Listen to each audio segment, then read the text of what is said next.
Hello everyone, welcome to my channel CharchaonMBA. This is your host Harsh, and today we are going to start a new series on the channel, which is the podcast session with the top B schools alumni. And today we have Krishna Zawar, one of the student of the premier B school in India, NMIMS Mumbai. Hello sir, welcome to the channel. How are Hi, you? thanks for having me here. So, how are you? I'm absolutely I'm fine. good. I'm good. Thank you. Thanks for inviting me. It's a pleasure, sir. So let's get straight into the interview process. Sure. Okay. So, sir, give me a brief introduction about you and your profile. All right. Okay. So I am Krishna. Currently, I'm working as a senior analyst at a consulting firm called Everest Group. Primarily, my work involves consulting big companies, big IT companies, or even other business processes or enterprises for their consulting practices. I specialize in emerging technologies like blockchain, metaverse, digital twin, digital transformation consulting, quantum computing, and so on. So this is what my day-to-day work looks like. Along with that, I also teach CAT. I am a faculty with time and I teach quants and LRDI to students as a passion. Prior to that, I did my MBA at NMIMS Mumbai. I did my majors in marketing, and before that, I did work with a firm called CTS Tech, which was into healthcare domain, a healthcare IT company. And prior to that, I've done my engineering at VJTI Mumbai. So yeah, that's pretty much about it. Okay, thank you, sir. How did you prepare for NMAT exam? Like, it's a self-preparation or you have done through with the coaching? So I'll take you through my whole preparation journey. Basically, I learned CAT. So I prepared for CAT, and NMAT was not a very different exam as such. So generally start their preparation for CAT, and more or less the syllabus is similar. So I prepared for entire 6 months or so for CAT, and immediately after my CAT happened, I booked a slot for NMAT and I wrote my NMAT exam. It took me a month's preparation extra after CAT, and after that 1 month I was able to write CAT. And it was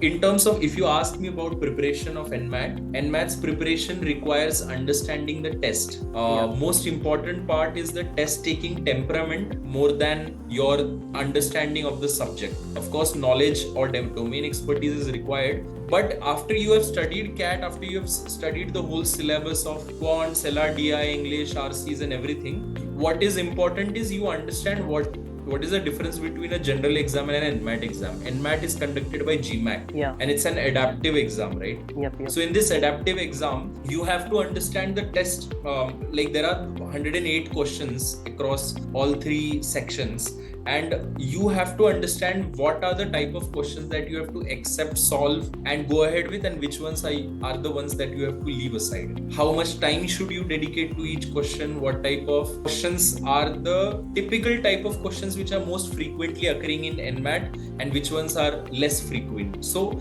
this kind of study will take you 15 or 20 days, and then some more practice will make you ready for NMAT, in my opinion. Okay. What other exams you have appeared except NMAT? So I wrote CAT, and then I wrote IIFT and NMAT. So these three were possible for me to write these exams. Other exams, I didn't have the bandwidth or some other issues because of which I could not write those exams. But I was pretty happy with these three exams, and I found NMAT as my best, or NMIMS as my best available call. So I went ahead. And what are the other converted colleges and exams except NMAT? So in terms of so after CAT, I converted IIMs, and I converted IIFT, but I did not get the main IIFT Delhi college. So I got NMIMS, and then there were some other smaller exams. Actually, I applied to KJ Somaiya and some other colleges like TAPMI, etc. So I had all those calls, but after converting NMIMS, I had those interviews. So I never went ahead and gave those those interviews. So I just finished this one. That's okay. So one more thing, how's the life at NMIMS? Like, you are the actual one who lived the life there. So how's the life at NMIMS? I'll tell you about my MBA journey at NMIMS. Firstly, there is no residential campus. So if you are someone who is looking for living in a hostel and like living with all the MBA folks, like the kind of campus life that generally some of the IIMs or other colleges offer, NMIMS doesn't have that. But NMIMS has something else to offer. What it like, first of all, just go on Google and check the NMIMS building. You will realize that it is a completely different world. You will feel like you are in a corporate setup, a very, very beautiful and a pretty building. But I was a placement coordinator, so I was a place commer in NMIMS. So that is one of the loudest community of any MBA college. So my most of my time revolved around placecom.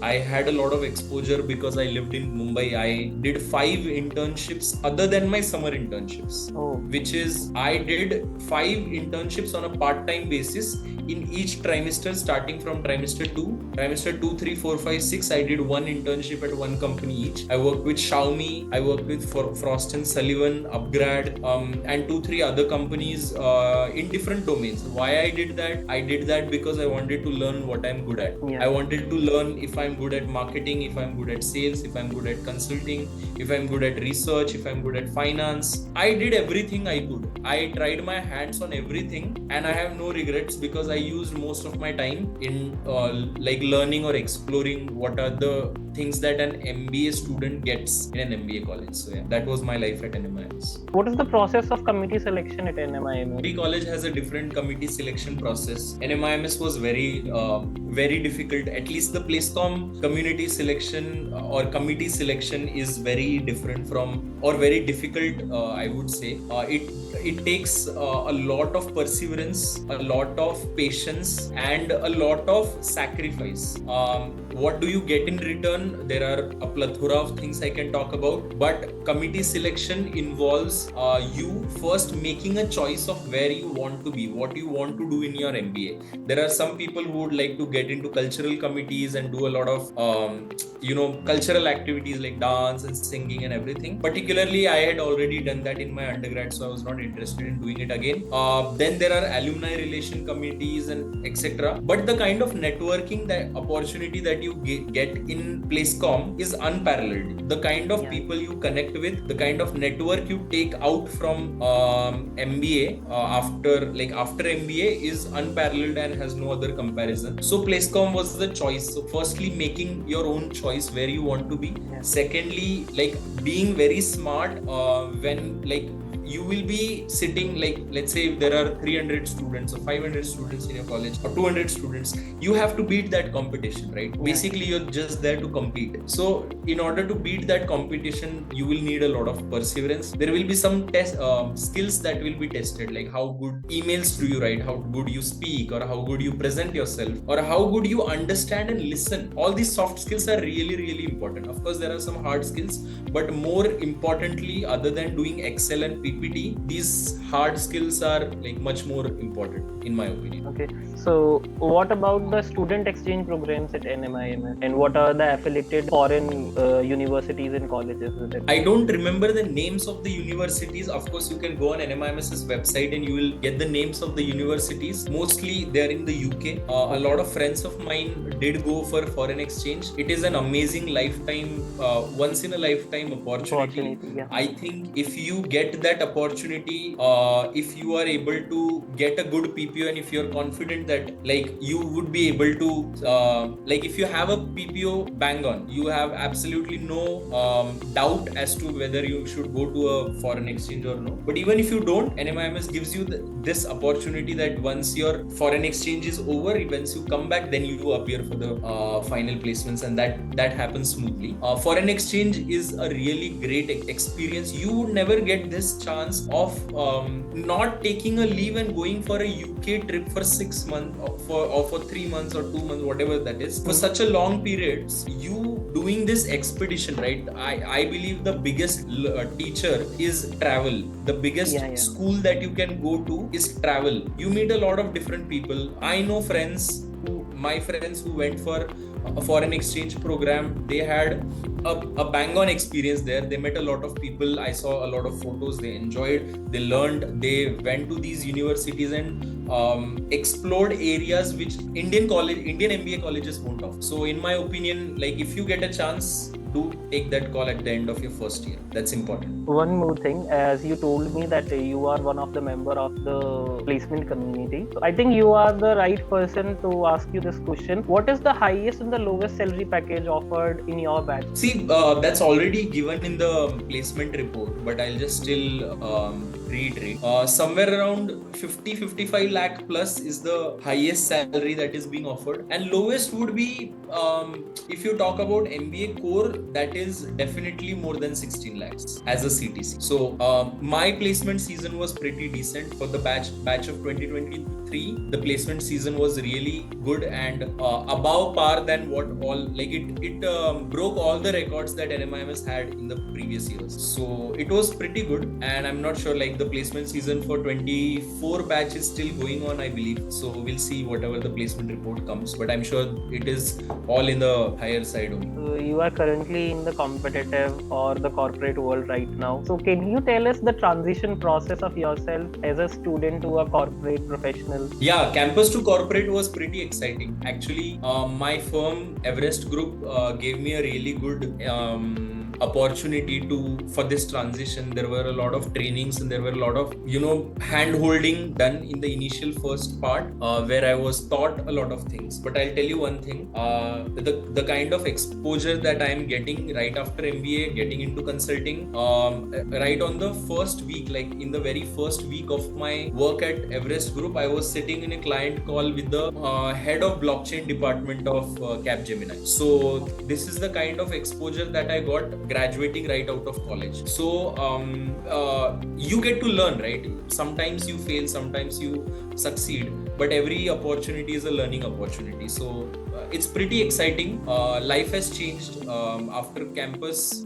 There you are not under a lot of responsibilities or not under a lot of pressure as such to outperform or something. You are in a safe boat. You have an institution who is going to take care of you. Now you have to take care of yourself. So that transition happens, and I think that was a necessary evil for you moving from a sheltered home to going out there on your own and be a free bird. Yeah, that's so true.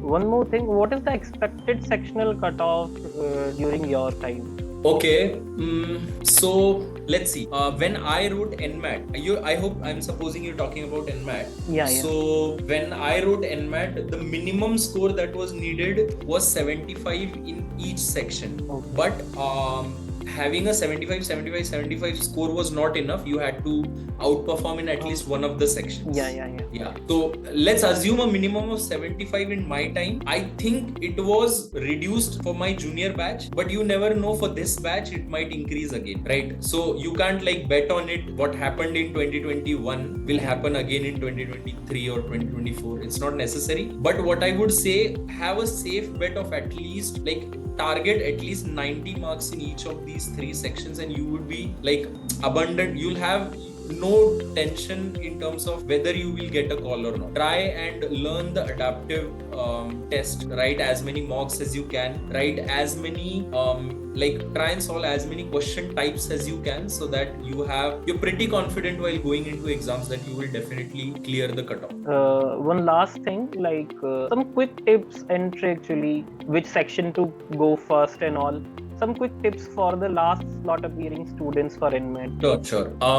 See, honestly, which section to choose in the beginning is a very personal choice. I was particularly good at quants. I am particularly good at quants. So in order to have that confidence boost, I chose quants as first. I am comparatively weaker in verbal, and then I'm very good at logic again. So I kept verbal in between, so that once I'm high on confidence, I can go back and try carefully solve verbal. And once verbal is through, in the last part, when you are drained, your energy is drained, you can move on to LRDI, which will not take a lot of effort in terms of confidence. So that is a personal choice. For me, it worked like quants, verbal and LRDI. For you, it might work differently. In terms of tricks and tips. Remember, you need to solve all the questions, 108 questions. Do not end up solving even 107. It will cost you a lot of marks. Like at any cost, like even if you go wrong in the last few questions, does not matter. But please do end up solving all 108 questions. It is very crucial for you to get that, like a bare minimum marks cutoff that is needed. So that is one important caveat. In terms of other tips and tricks, please zero down on some topics that you are very confident with. You will have some strengths, you will have some weaknesses. Write them down. I had done that in terms, like even like if you go into subtopics, if you go into quants, write down some subtopics that were important, like that were easy for you. For me, PNC and probability was very easy because it does not take a lot of time to solve this. If you read the question and if you know the concept, it gets solved in a like very quickly. And even mensuration geometry was easy for me. Comparatively, algebra was a bit weak for me. So these are some topics that you should write down, which type of questions are easy, which you can solve easily, like logs or something. You can solve it very easily. So write that down, focus on your strengths and weaknesses, like bang on your strengths, and if you are a bit weak, try and see that if you can choose only the easier questions and leave out the tough questions. This holds true not just for quants, it holds true for LRDI and VARC as well. And also, some people choose to buy the NMAT by GMAC book. It is okay, it is a brilliant book, but if you can't, it is absolutely fine if you can't buy that book. There are a lot of online free mocks or even paid mocks that you can buy. Writing NMAT mocks and trying to solve them, like doing its analysis, is more than enough for 1 month's preparation or 1.5 months preparation right after CAT. Spend your entire time, if you're writing CAT 24, spend your entire time till November in just focusing on CAT. Once that is over, spend another 1 month for NMAT. Write a lot of mocks, probably write a mock every once in 2 days and analyze them, and I think you should be good to go. Okay, thank you, sir. This is the end of the podcast. Thank you so much for giving such a good tip. I hope this was helpful. Thank you. It was nice talking to you. Thank you.